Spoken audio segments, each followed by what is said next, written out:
Bonjour à tous, bien-aimés. Je vous invite à une lecture dans Ésaïe chapitre 26, Ésaïe chapitre 26, et où il nous est dit ceci: « En ce jour, on chantera ce cantique dans le pays de Juda.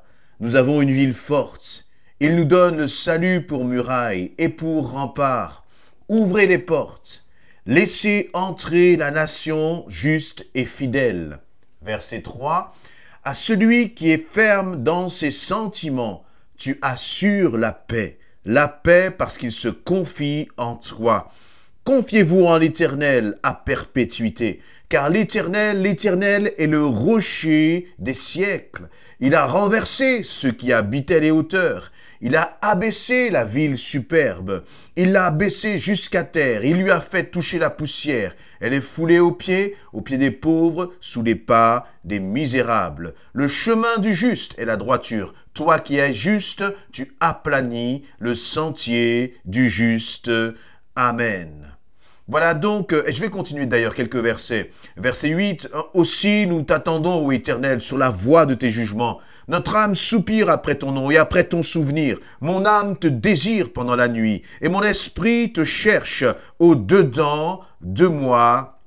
Amen. » Voilà donc le prophète Ésaïe qui nous emmène dans une adoration, dans une louange, dans un temps de reconnaissance où il va dire merci à notre Dieu parce qu'il ouvre les portes, merci parce qu'il est notre rempart, il est notre muraille.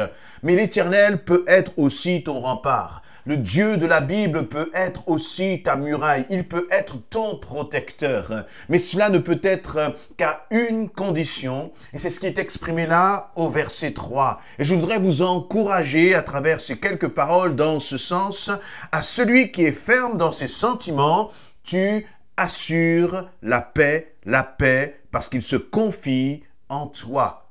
Parce qu'il se confie en toi. Être ferme dans ses sentiments. Qu'est-ce que cela signifie?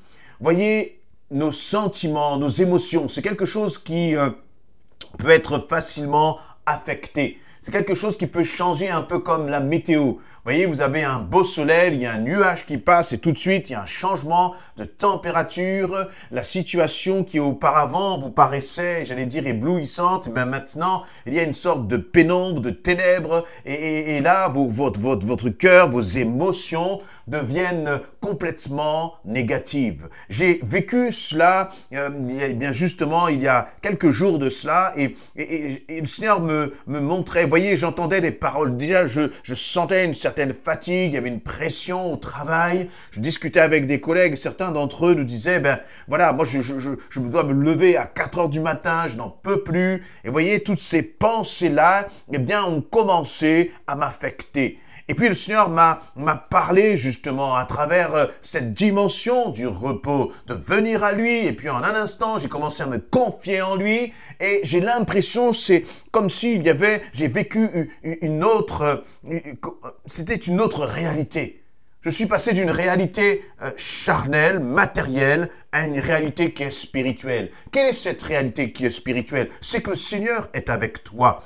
Mais le Seigneur peut être avec nous sans que nous puissions réellement le réaliser. Le Seigneur peut être avec toi sans que tu puisses réellement le réaliser. Et c'est pour cela que, dans le verset 3, il nous est dit, « À celui qui est ferme dans ses sentiments, tu assures la paix parce qu'il se confie en toi. » Être ferme dans ses sentiments, cela va dépendre de nous. C'est à nous de nous positionner, de déclarer: Seigneur, je ne me laisserai pas impressionner par ce que j'entends. Je ne me laisserai pas impressionner par les circonstances. Je veux être ferme dans mes sentiments. Quoi qu'il arrive, même quand le temps passe et tu as l'impression que la situation n'évolue pas, tu dois demeurer ferme. Dans cette expression « demeurer ferme », le Seigneur nous invite justement à être persévérant, à ne pas flancher, à ne pas nous laisser impressionner. Et là encore, il y a ce mot, Dieu nous assure la paix. Quand Dieu assure quelque chose, ce n'est pas comme les hommes. Les hommes, nous pouvons assurer, mais la réalité, c'est que nous n'avons pas d'emprise sur l'avenir. Nous ne savons pas ce qui va se passer.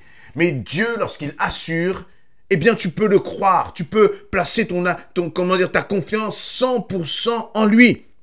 Mais il dit et il nous prévient, il assure la paix à ceux qui se confient en lui. En quoi est-ce que tu places ta confiance? Tu places ta confiance en ce que tu vois? Tu places ta confiance en ce que tu entends? Tu places ta confiance en ce que tu maîtrises? Ou tu places ta confiance en l'Éternel? Si tu places ta confiance en l'Éternel, alors lui, il t'assure la paix. Il t'assure la paix. Voyez, c'est comme lorsqu'on a un accident de voiture, notre voiture est abîmée. Eh bien, nous sommes confiants parce que nous avons contracté la bonne assurance qui va nous protéger, couvrir tous les frais et prendre tout cela en charge. Eh bien, pour Jésus-Christ, c'est la même chose. Avec Jésus-Christ, c'est la même chose. Tu peux dormir en paix. Tu peux te lever en paix. Tu peux traverser ta journée en paix. Si tu te confies en l'Éternel. Si tu ne laisses pas tes sentiments errer, vagabonder, et laisser comme être empoisonné par des pensées extérieures. Verset 4, eh bien, la parole insiste, confiez-vous en l'Éternel à perpétuité, car l'Éternel est le rocher des siècles. Réfléchissons quelques instants à ces paroles. Confiez-vous en l'Éternel à perpétuité. Voyez, là, le Seigneur attend une démarche de notre part. Il dit, confie-toi, c'est toi qui dois te confier. Personne ne pourra se confier en l'Éternel à ta place. Les autres pourront prier pour ta situation. Mais au final, c'est à toi qui reviendra de placer ta confiance en l'Éternel. C'est à toi qui reviendra de faire confiance au Seigneur. C'est à toi qui reviendra de te lever chaque jour en disant, Seigneur, je me confie en toi. Je veux te placer en premier. Et je sais, Seigneur éternel, mon Dieu, que de cette situation, je sortirai vainqueur parce que j'ai placé ma confiance en toi. Confiez-vous en l'Éternel. Que vas-tu décider de faire lorsque tu vas entendre cette parole? Comment vas-tu te positionner par rapport à ce qui t'angoisse, par rapport à ce qui te fait peur, par rapport à l'incertitude de ton avenir? Parce que la réalité, c'est que si tu es en Christ, il n'y a pas d'incertitude. Il y a peut-être des choses que toi, tu ne maîtrises pas, des choses que toi, tu ne contrôles pas. Mais peu importe ce que je contrôle, peu importe ce que je maîtrise, peu importe ce que tu contrôles, peu importe ce que tu maîtrises, l'essentiel, c'est de savoir que nos vies sont entre les mains de l'Éternel et que lui, il maîtrise et il contrôle toutes choses. Et c'est pour cela qu'il dit, confie-moi ta vie, confie-moi ton lendemain et cesse de t'inquiéter. Et le Seigneur dit, confiez-vous en l'Éternel à perpétuité. À perpétuité, dans cette idée de perpétuité, eh bien, il y a le fait que, quel que soit ce qui va arriver, demain, après-demain et plus loin encore, tu pourras toujours te confier en l'Éternel. L'autre point, c'est que, tu pourras toujours te confier en l'Éternel. Et d'ailleurs, lorsqu'il y a cette idée de perpétuité, il y a l'idée d'éternité. Ton éternité, c'est Christ qui t'assure le salut. C'est Christ qui te donne justement de pouvoir être en paix par rapport à l'éternité. Où en es-tu dans cette question-là? As-tu cette assurance d'être sauvé? Parce que si tu n'as pas l'assurance d'être sauvé, alors oui, je comprends que tu peux être dans l'angoisse. Parce que tout ici-bas va passer. Mais la question d'éternité, comme le dit, comme l'exprime même ce mot, c'est pour l'éternité. Et c'est là d'abord, je crois, que nous devons être en paix.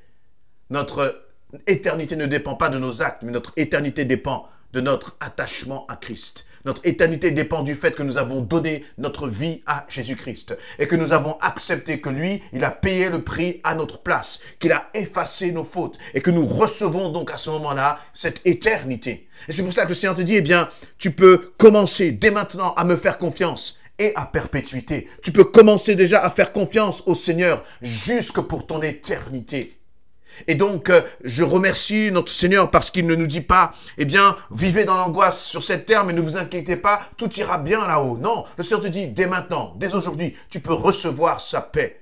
Tu peux balayer tes angoisses, tu peux balayer tes craintes et commencer à vivre justement dans cette dimension de paix, dans une atmosphère de paix. J'ai envie presque de dire dans une bulle de paix.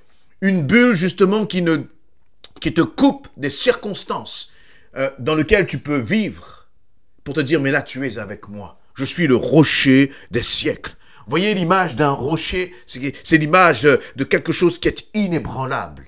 Vous voyez, les vagues peuvent frapper contre ce rocher, puis peuvent s'abattre contre le rocher. Mais une fois que le calme est revenu, le rocher est toujours là. Il n'a pas bougé. L'Éternel restera ton protecteur, mais reste abrité à l'abri de ce rocher. Il a renversé ceux qui habitaient les hauteurs. Le Seigneur renverse, justement.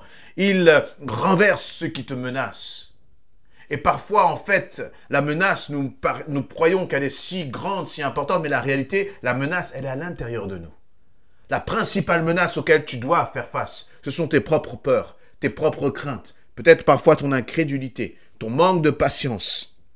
Mais le Seigneur veut que tu puisses te confier en lui, que tu puisses patienter avec assurance, parce que la victoire t'est assurée. Le Seigneur est avec toi, ne t'inquiète pas, confie-toi en lui à perpétuité.